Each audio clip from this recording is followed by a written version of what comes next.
Hey everyone, it's Carissa Wiley at sprinkledwithglitter.com. Thanks for joining me today. Today I am sharing 3 card projects that are easy to mass produce featuring brand new products from the July 2026 release from Altenew. This video is a part of a video hop, so be sure to check the video description below for all the details and information on the giveaway. Now I'm going to give you a look at some of the products from the new July 2026 release from Altenew. Some of these I'll be using in today's project, and some of them I will be using in a live stream happening on Friday, so be sure to join me here on my channel for that. This is the Scenes in a Sip bundle. It includes this multi-step stamping stamp set as well as a coordinating die set. And I love Altenew's products because they always include layering guides for their multi-step stamping or for their layering dies. So these are always helpful, and you can even trim out some of the examples that they've given you in this guide and use them on a card front. Now let's take a look at a few more products in this new release. This is the Festive Greenery die set. Up next is the Decorative Frames 3D embossing folder and coordinating die set. I'll be using that in Friday's live stream. This is the Winterberry Poinsettia stencil and coordinating 3D embossing folder set. You can buy these individually or together as a bundle, and I'll be using the embossing folder in today's projects to add some beautiful holiday texture to our card fronts today. This is the Gerbera Daisy layering die set, and I won't be using this today, but stay tuned for more inspiration. And finally, the Holiday Essentials die set. Now, also new from Altenew this month is some new adhesive. There are some foam adhesive squares, foam adhesive dots, as well as foam adhesive strips. Now, these are 1/16 inch depth. They're 1/8 inch wide and 7 inches long. So be sure to check those out if you're looking for some foam adhesive to add to your stash. Now, the Scenes in a Sip stamp set is perfect for mass producing because with a stamp set like this, you can align it once using your Stampwheel 2.0 and stamp it in multiple different colors, which is what I'll be doing today. I won't have to keep realigning these with my block or being really careful because once I have them mounted and lined up on my cardstock in that lower left-hand corner, I can just ink these up in my chosen color and move on to the next piece of cardstock. So I'm starting out with Mountain Mist for this one, and now I'm cleaning my stamp, placing a new piece of cardstock in that lower left-hand corner, and I'm stamping with Pink Pearl. Then I can remove my cardstock, clean my stamp again, and stamp with Crimson. So I'll end up with 3 different colored mugs. Now, once I'm done with stamp A1, I'm going to move on to stamp A2. And with a stamp like this, I kind of like to hold it in my hand and place it gently on the cardstock so that it maintains its shape.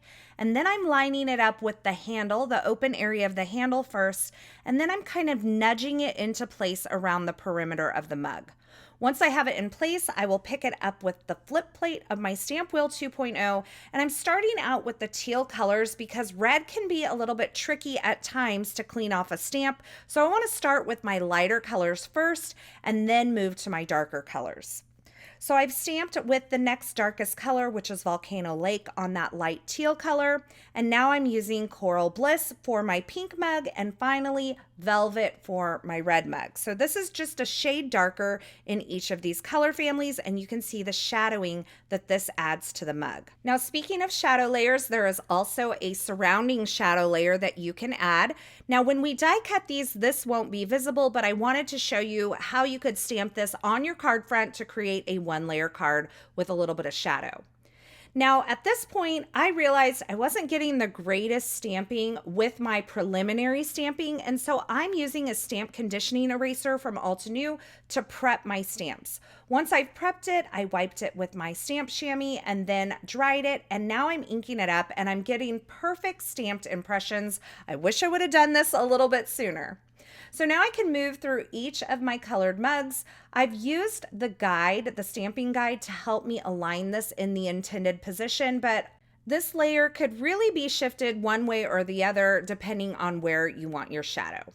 So once my shadows are stamped, I am going to work on the center part of the mug, and these are layered images as well. So I'm going to start with stamp B1, which is the little house scene, and I'm prepping that with my stamp conditioning eraser, cleaning again quickly with my stamp chamois, and then I'm coming in with Mocha ink.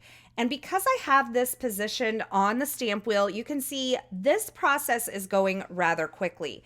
That's why I think a layering stamp set like this is perfect for mass producing cards, and these would make great cards for producing over and over again for the holiday season, because once you have it lined up on your stamp positioning tool, like your Stampwheel 2.0, you can stamp as many of these as you want, which is why I think a stamp set like this is really perfect for mass producing.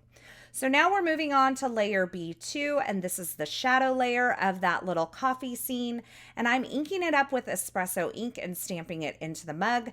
And I inked it and stamped it twice just to add a little more contrast between the lighter color and the darker color in these images. Now, for the red mug, I actually used the other scene, which is kind of like a moon and tree scene. And I inked it up in a little bit lighter ink. So I used Rocky Shore and then Mocha for my darker color. And I actually think I like this little bit lighter colorway a little bit better. So here's a look at my 3 mugs once I have them all stamped. The die will actually cut along that line and kind of crop out the shadow that we've created. But I wanted to show you that the die set also includes an inner die, so you can cut that scene out, or you could even make these mugs a shaker mug, which I think is a fun way to use this as well. So I have the outer mug die aligned with my stamped image, and I ran that through my die cut machine, and now I have a perfectly cut little mug for my card front. I'm also using the spoon from the Scenes in a Sip die set, and I'm putting that onto some brushed gold cardstock, and I have the festive greenery along with some Altenew cardstock. This is evergreen, and I'm running all of these through my die cut machine, so I have several greenery pieces as well as 3 gold spoons for all of my cards. Now, if you were mass producing this, you may not want to do as much greenery as I'm doing on these cards, but I think this adds such a fun touch. I'm also using hunter green for this other green for this pine bough and that other little kind of leafy stem. And I'm die cutting the berries from some crimson cardstock from Altenew. Now, these berries would be absolutely adorable in some red glitter cardstock, and Altenew definitely has some of that. But I wanted to kind of keep this simple. I didn't want the berries to kind of be the star of the show. I wanted the mugs to kind of remain the focal point.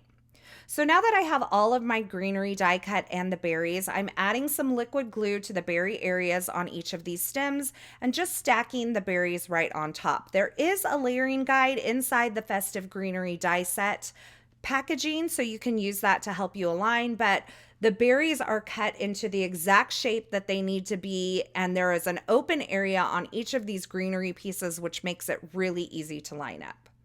Now I'm going to start stacking some of this greenery. I actually die cut this pine bough here from some diamond glitter cardstock, and I'm adding a few of those greenery pieces behind my pink mug. Now I have a piece of white cardstock, and I have the Winterberry Poinsettia 3D embossing folder. I'm going to run this through my Empress die cutting machine to create an impression, and then I'm going to trim this down.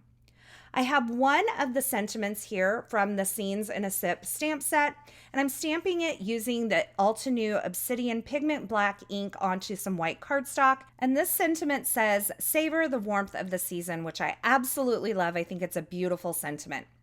I die cut an extra layer of that sentiment and stacked it up behind the stamped layer. And now I'm attaching these greenery pieces to the back side of my mug using a little bit of liquid glue. Once those are kind of tacked in place, I flipped the mug over and added some 1/8 inch thick Altenew foam adhesive to the back side, and now I'm attaching the little die cut gold spoon to the front side using some foam adhesive. Now I decided my panel, the depth of it wasn't quite enough, so I'm going to change up my sandwich just a bit. I am using an A cutting plate in my Empress along with my magnetic mat, and then I added the metal shim, and that gave me a much deeper impression, and that made me super happy. And now I am adding some liquid glue to the back side of this and mounting it onto some brushed gold cardstock. The finished measurement of my white cardstock ended up being 3 7/8 inches by 5 1/8 inch, and the brushed gold cardstock measures 4 inches by 5 1/4 inches. I added that all onto my card front once I have the brushed gold piece underneath that embossed piece.